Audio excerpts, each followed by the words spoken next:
Russian attacks leave 3 dead in Ukraine. Russia launched a wave of drone and missile attacks across Ukraine on Wednesday night, killing at least 3 people, Ukrainian officials said. A 12-year-old boy was among 2 victims in the capital, said Kyiv Mayor Vitali Klitschko, adding at least 18 people were injured.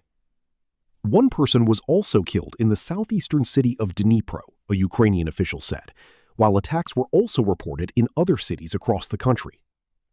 Across the border, 2 children, aged 5 and 14, were killed in a Ukrainian drone attack in Russia's southern Krasnodar Krai region, its governor Veniamin Kondratyev said on Telegram.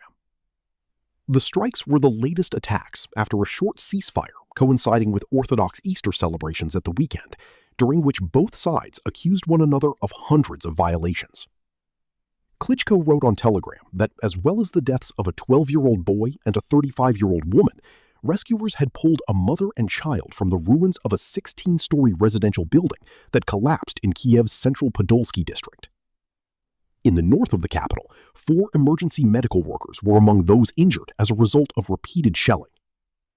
In an attack on the central city of Dnipro, 1 person was killed and at least 10 people injured, Alexander Gonja, head of the regional administration, wrote on Telegram. Pictures posted online showed buildings ablaze in the city. Elsewhere, officials said a drone strike injured a 77-year-old woman and a 66-year-old man in Kharkiv, and 5 people were wounded in an attack on the southern port city of Odessa. Reuters. The war in Ukraine is now in its 5th year, and there have been several rounds of peace talks, with the U.S. acting as a mediator.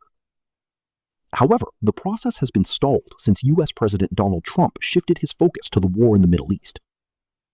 What Ukraine has repeatedly proposed is a full, stable ceasefire as a first step towards negotiating a lasting end to Russia's invasion.